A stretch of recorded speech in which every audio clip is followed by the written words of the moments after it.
Namo Bhagavate Vasudevaya.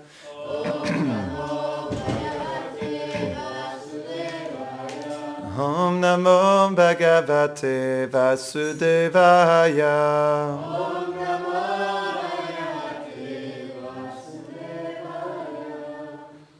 Bonjour, bienvenue à tous à Vraj Bhavan. Aujourd'hui, nous allons lire un verset du Srimad Bhagavatam, premier chant, chapitre 10, verset 23.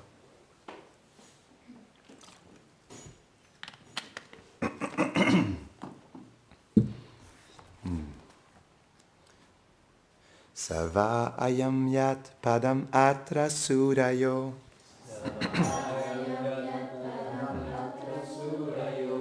Jitandriya nirjita matarishvana.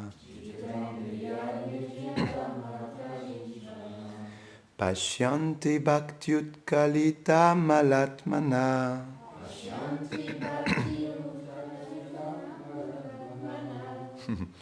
Nanvesha sattvam parimashritum harhati.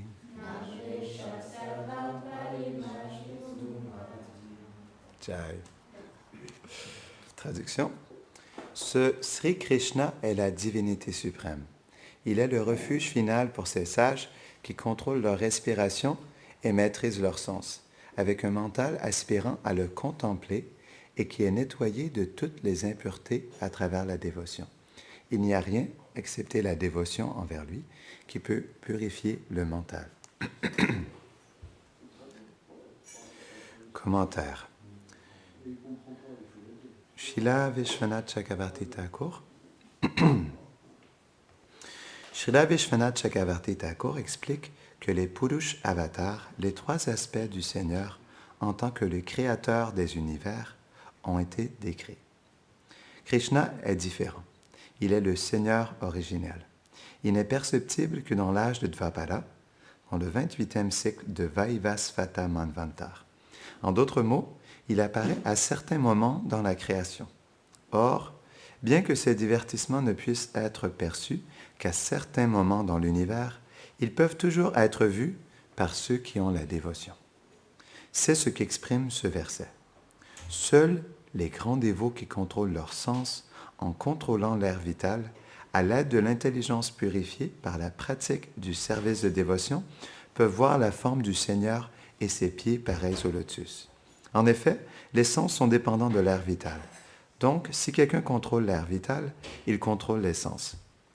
De plus, la Katha Upanishad 3.12 dit « Drishyate tvagyarya buddhya » Le Seigneur est perçu par celui qui a de l'avidité pour le voir. Or, ce même Seigneur est la cause de la pureté de leur intelligence. Lui seul peut la purifier complètement. Aucun processus n'en a le pouvoir. Aussi, l'implication d'être un sage et de contrôler les sens et l'air vital ne peut-elle être réalisée que par la pratique du service de dévotion, et non par les différentes pratiques de yoga comme le pranayama ou d'autres procédés. La pratique du service de dévotion donne à une personne de développer graduellement l'avidité pour voir les divertissements du Seigneur. C'est pourquoi les sages qui sont avides de dévotion voient le Seigneur. Pour un pur dévot, ces divertissements sont visibles en tout temps. Il est dit à ce sujet dans la Gopal Tapani Upanishad, Ata parardyante so buddhyata gopa vesho me purusha purastad avirba bhuva. Brahma dit, à la moitié de ma vie, je l'ai vu. Il apparut devant moi habillé comme un pâtre. La Brahma Samhita explique que Krishna se manifesta à Brahma au commencement de la création et Brahma lui offrit des prières. Om Jnanatimirandasya Jnananjarasharakaya Chakshurun Militam Jena Tasmai Shri Gurave Namaha Shri Chaitanya Manobishtam Stapitam Jena Bhutade Swayam Rupa Kadamayam Dadati Svapadantikam He Krishna Karuna Sindho Dinabandho Jagatpate Gopesha Gopika Kanta Radha Kanta Namostute, Tapta Kanchana Gaurangi, Radhe Vrindavaneshwari, Vrishabhanu Sute Devi, Pranamami Hari Priye, Hare Vanshakalpatarubhyascha, Kripa Sindhubhya eva cha, Patitanam Pavanebhyo, Vaishnavebhyo Namo Namaha. Jaya Shri Krishna Chaitanya, Prabhu Nityananda, Shri Advaita Gadadhara, Shivasadi Gaura Bhakta Vrinda, Hare Krishna, Krishna Krishna, Hare Hare, Hare Rama, Rama Rama, Hare Hare, Namaham Vishnupadaya, Krishna Prishtaya Bhutare, Shrimate Bhaktivedanta, Swaminiti Namine, Namaste Sarasvati Deve, Gauravani Pracharine, Nirvashesha Shunyavadi, Pashtatare Shatadine. Donc c'était un très beau verset et commentaire. Donc, ça expliquait l'importance du processus du service de dévotion pour pouvoir rencontrer Krishna. Et on voit dans les 9 angles de la dévotion, on voit dans les 9 angles de la dévotion que les 3 premiers sont, non? Les 9 angles, les angas, les 9 branches de la dévotion, non? Dans les 9... Donc, il y a, au tout début, non, l'écoute, le chant et le souvenir. Et donc, c'est pourquoi nos acharyas mettent tant d'emphase sur l'écoute, le chant et le souvenir, parce qu'ils nous donnent justement le souvenir de Krishna, naturellement. Donc, on voit à travers le chant des noms de Krishna que Krishna se manifeste, non? Le souvenir de Krishna se manifeste dans le fait d'avoir le darshan des déités, et aussi dans l'écoute des divertissements de Krishna. C'est pourquoi c'est tellement important de partager des histoires sur Krishna. Parce que Jiva Goswami, il explique que lorsqu'on entend les histoires sur Krishna, il explique ça dans un des Sandarbhas. Je vais parler un peu moins vite. Il explique que lorsqu'on écoute les divertissements de Krishna, c'est comme si, en fait, ces divertissements se manifesteraient. Et que en fait, les divertissements de Krishna, ils sont non différents de leur écoute, en réalité. Donc, c'est pourquoi c'est tellement précieux d'entendre parler des divertissements de Krishna. Donc, aujourd'hui, je voudrais vous parler de Javat. C'est un endroit qui est tellement spécial, Javat. Pour commencer, il faut comprendre pourquoi Radharani, elle est allée à Javat. Au départ, on sait qu'elle est née à Barshan et qu'elle a passé sa tendre enfance à Javat. Et à un moment donné, Kamsa, qui était situé à Mathura, il avait entendu parler de la beauté légendaire de Srimati Radharani, à un tel point qu'il était devenu extrêmement concupiscent envers Radharani. Et donc, il souhaitait se l'approprier. Et la concupiscence de Kamsa est venue jusqu'aux oreilles des Brajbasi et jusqu'aux oreilles de Mukara, qui est la grand-mère de Radharani. Et donc, Mukara, quand elle a entendu ça, elle a été apeurée pour la protection de son tendre enfant, non?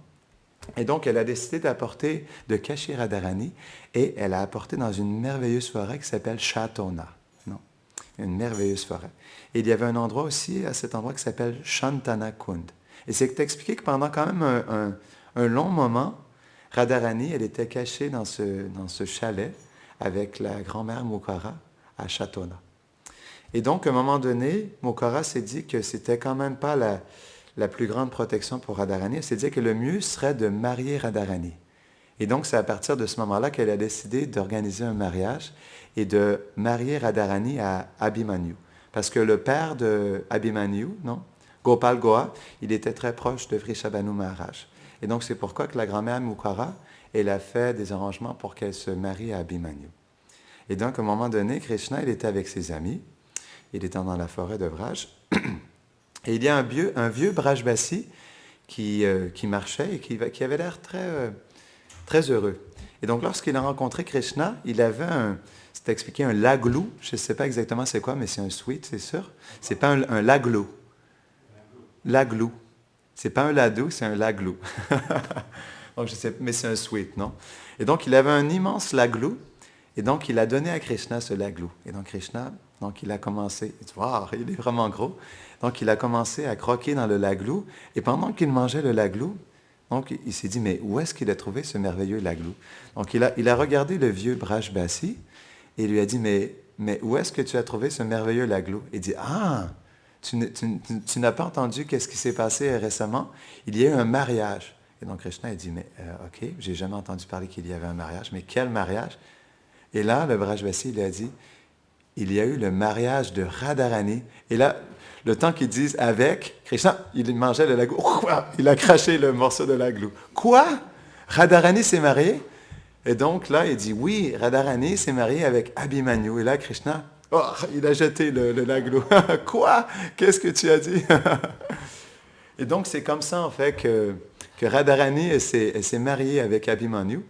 On sait qu'elle et les Astasaki, non, les gopis de Radharani, les amis de Radharani, les amis proches, elles sont situées alentour de Barshan, dans des petits villages alentour de Barshan, non? Et donc, lorsque Radharani a déménagé avec Abhimanyu à Javat, toutes les gopis aussi ont déménagé à Javat aussi avec Radharani et leurs nouveaux époux. Et c'est expliqué, donc il y a une description du palais de Javat, c'est expliqué que c'est un palais qui était extraordinaire, que Brishabhanu Maharaj, il a construit pour le plaisir de Radharani. Il y avait des immenses cours intérieures avec des piliers sertis de joyaux, de cristal, toutes sortes en fait d'opulences. Mais malgré le fait que Radharani résidait dans un merveilleux palais, elle ne se sentait pas satisfaite parce que pour elle, comme elle était mariée avec une autre personne que Krishna, qui est Abhimanyu, elle se sentait comme dans une prison à Javat. Et c'est pourquoi pour elle, le palais de Javat était tout simplement comme une prison. Et donc, Javat trouve son nom d'un divertissement très spécial. Java veut dire la laque, non? On dit la laque? La laque rouge que les gopis mettent en entour de leurs pieds. Et Vata veut dire l'arbre banyan. Java Vata, c'est l'arbre banyan en dessous duquel Krishna, il a lui-même en fait posé la laque rouge sous le pied de Radharani. Et c'est expliqué que pas seulement il a mis la laque, mais il a inscrit ses noms, son propre nom sur les pieds de Radharani. Non? Et donc, Java Vata, Javat. Le nom de Javat prend son nom justement de cet endroit à l'arbre banyan où Krishna a inscrit son nom sous le pied de Radharani.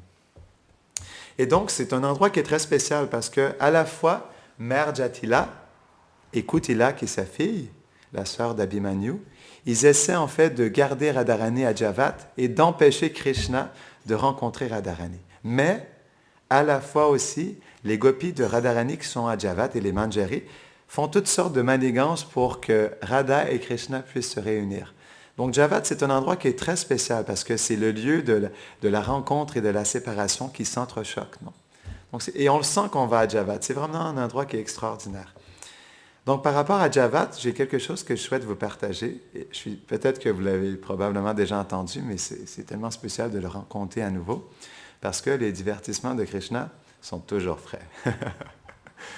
Donc, un beau soir, Krishna, parce qu'on sait que Krishna souhaite ardemment rencontrer Radharani, et une nuit, lorsque le soleil s'est couché, Krishna a fait un plan pour entrer dans le palais de Javat, parce qu'il sait bien que pour Radharani, c'est une prison. Mais Krishna, cette nuit-là, particulièrement, il est rentré à l'intérieur du palais de Javat. Donc, c'est expliqué qu'il y a une forteresse, non? Il y a des murailles qui entourent le palais de Javat. Et donc, Krishna, à travers des arbres qui sont sur le bord des murailles, a grimpé. Et donc, lorsqu'il est rentré dans le palais la nuit, non, en fait, excusez-moi, cette fois-là, les portes du palais étaient ouvertes parce que, comme c'était à Vrindavan, Abhimanyu ne voyait pas la nécessité de barrer les portes, non, en tout cas cette fois-là. Et donc, Krishna, il est entré par la porte principale, c'est expliqué. Il a vu un arbre pilou, qui était une sorte d'arbre, qui était juste à côté de la vitrine, de la fenêtre de la chambre de Radharani. Et donc, il a monté sur l'arbre, il s'est perché sur une branche, et donc, comme c'est expliqué que lorsque Krishna parle, c'est comme le chant du coucou, mais cette fois-ci, malgré le fait qu'il parle toujours comme un doux coucou, cette fois-ci, il a chanté comme un coucou. Et c'est expliqué que donc, Radharani, elle a été réveillée par ce doux et merveilleux chant du coucou qui était Krishna. Et donc, elle a allumé sa lampe de chevet, et donc elle a regardé par la fenêtre. Et naturellement, comme Radharani, elle a toutes sortes de bijoux, elle avait des clochettes de cheville, et donc ça a fait du bruit. Et donc, Krishna a continué à chanter comme un coucou. Donc, elle a allumé sa lampe et elle a regardé par sa fenêtre. Elle a vu Krishna qui était là. Et donc, Jatila, qui était dans la maison, elle est peut-être à moitié aveugle, mais elle n'est pas sourde. Est-ce que c'est expliqué que Jatila, elle est à moitié aveugle? Non?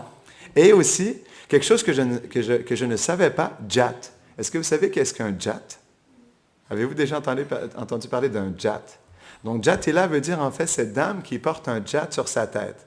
Et donc, Jat, c'est une touffe de cheveux, donc un paquet de cheveux sur la tête, comme les yogis.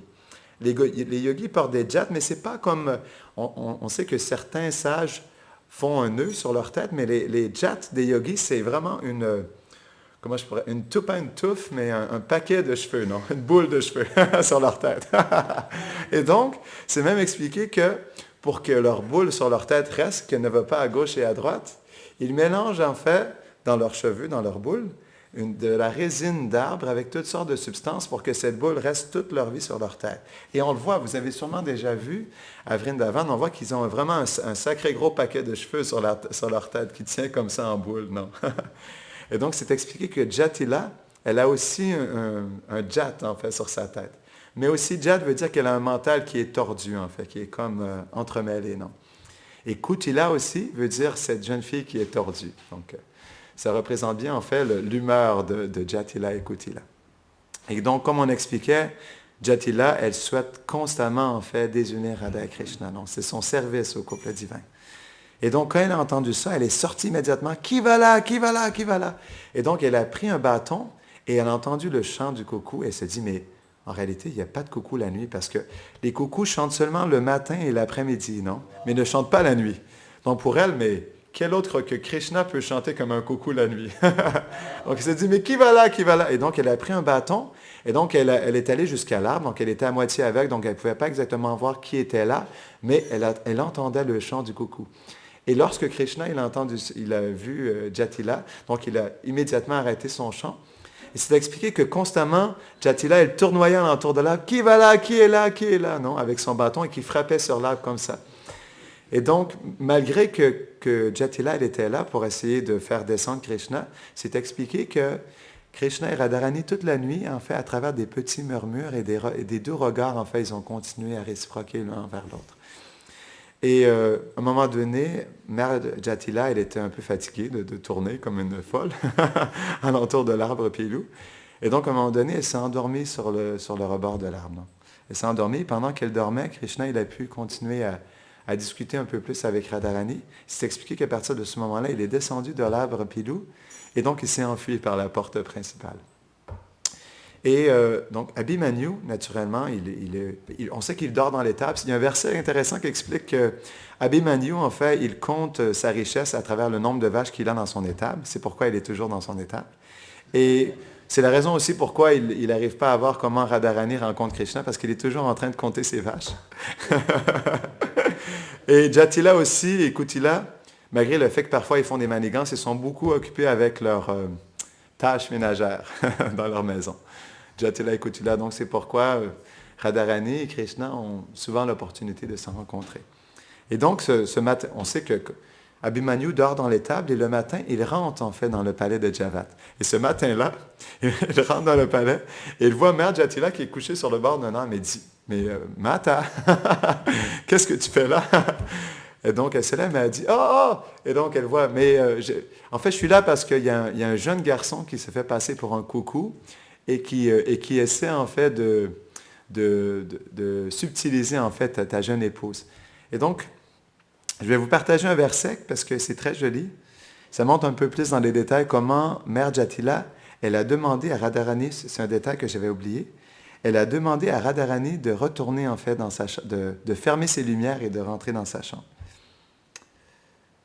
Radharani, éteins les lumières et dors. J'empêche un coucou à voix profonde de gâcher ta réputation et celle de notre famille. Demain, je le remettrai aux hommes du roi comme ça. Donc, c'est un détail que j'ai oublié. Elle a demandé à Radharani de fermer la lampe de chevet et de se coucher. Non? Et donc, c'est expliqué que Donc, lorsque Abhimanyu il a vu Jatila, il m'a dit, qu'est-ce que tu fais là, mère? Et donc, c'est là qu'elle lui a dit, non, mais j'essayais d'empêcher ce jeune garçon, non, fautif, qui essayait de se faire passer pour un coucou et de voler la réputation de notre famille. Non? Donc, mais Abhimanyu, il regarde, donc c'était tôt le matin, non? Il regarde dans l'arbre, dans les branches, mais il dit, mais mère, je ne vois pas rien, il n'y a personne. Et là, il dit, ah non, le petit vilain garnement, il a dû s'enfuir lorsque je me suis endormi sur le bord de l'arbre. Et donc, Abhimanyu lui dit, ah, mais mère, si tu as peur que ce jeune garçon revienne dans le palais, alors je fermerai à clé la porte du palais à tous les soirs avant de me coucher à nouveau dans l'étable.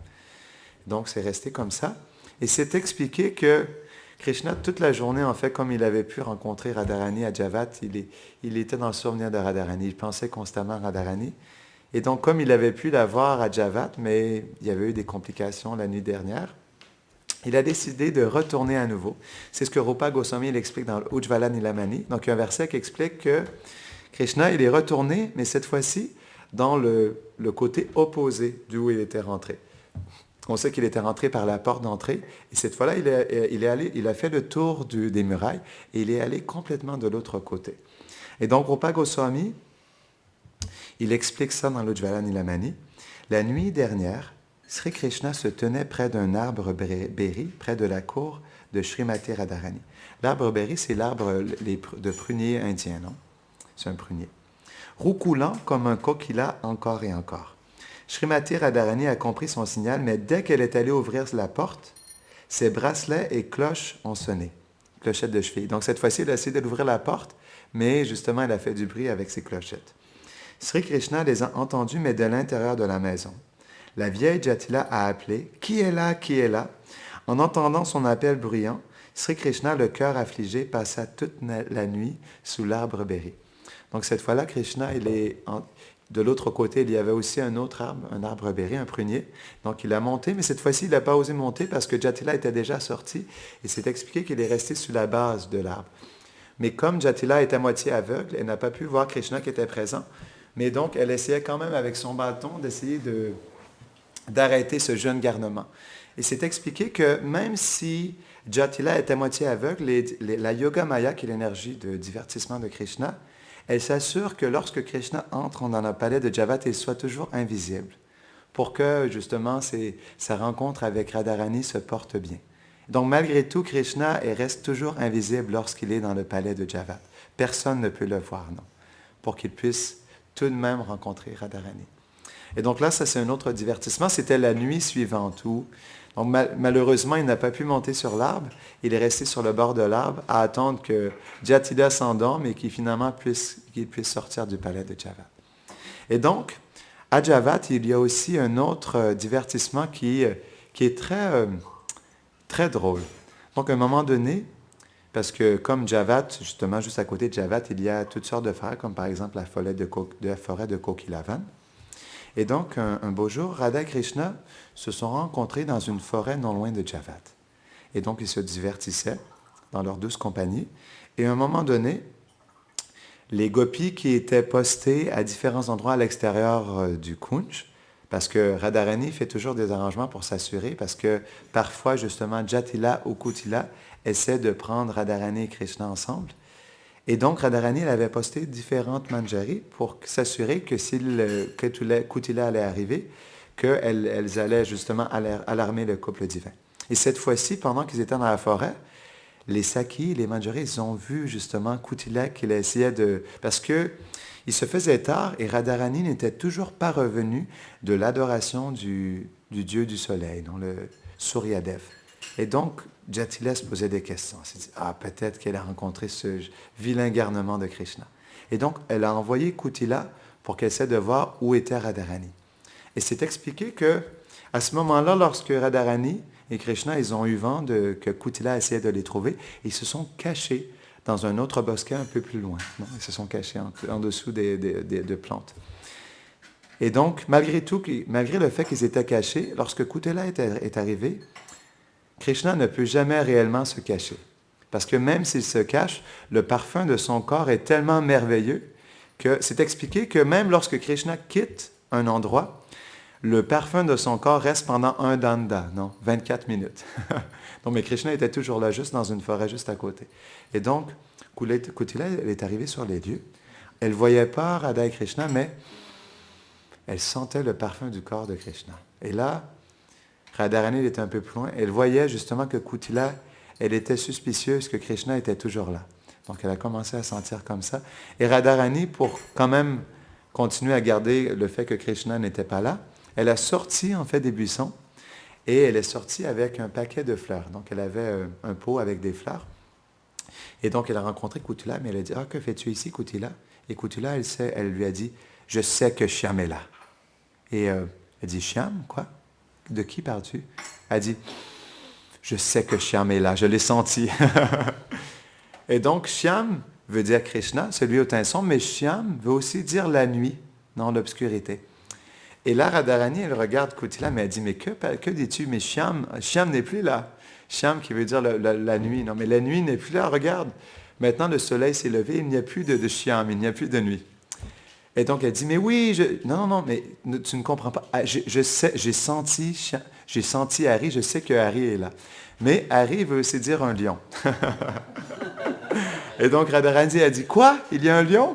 Merci de nous le dire, nous allons nous enfuir immédiatement. Peut-être que c'est le lion que tu as senti. Et donc, Kutila, elle était fâchée. Fait que là, elle a vu que Radharani était têtue, qu'elle ne pouvait rien faire avec elle. Et donc, contrariée, Kutila est partie. Mais ça ne se termine pas là. Ce qui s'est passé, c'est que Krishna, qui était caché dans un bosquet, il s'est déguisé en Abhimanyu. Et donc, il est passé par un autre chemin.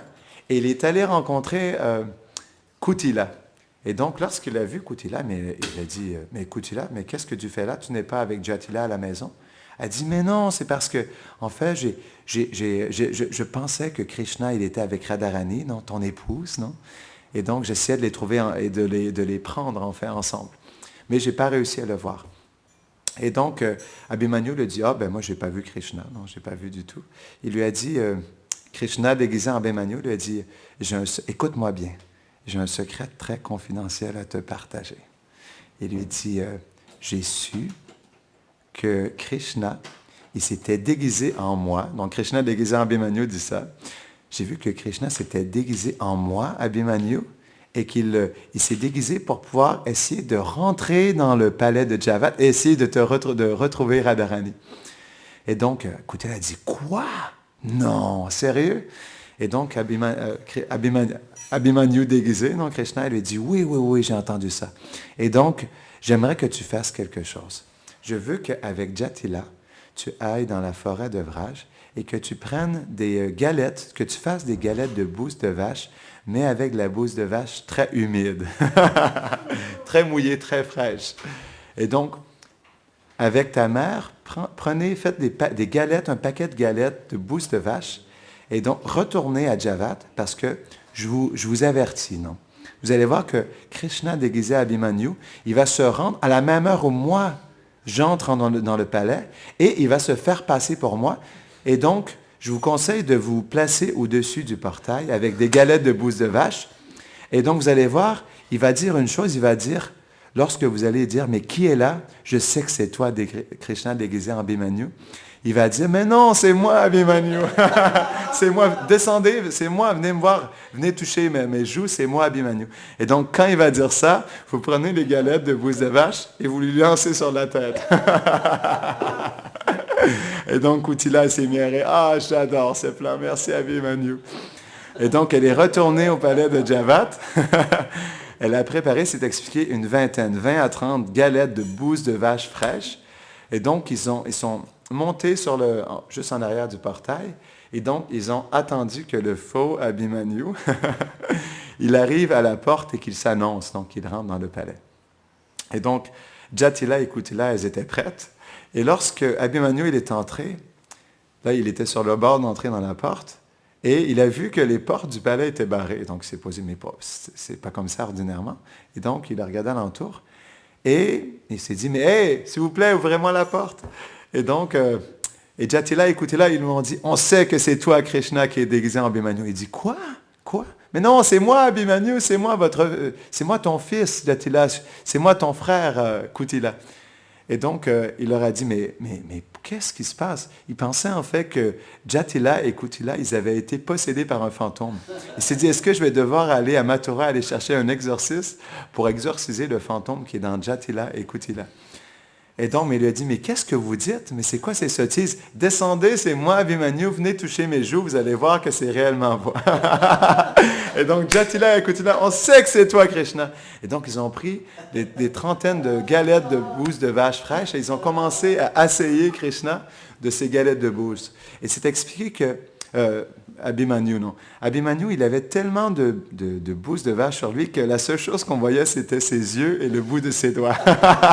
Donc, c'est brassé comme ça. Et donc, il a dit, mais s'il vous plaît, ouvrez-moi, ouvrez-moi.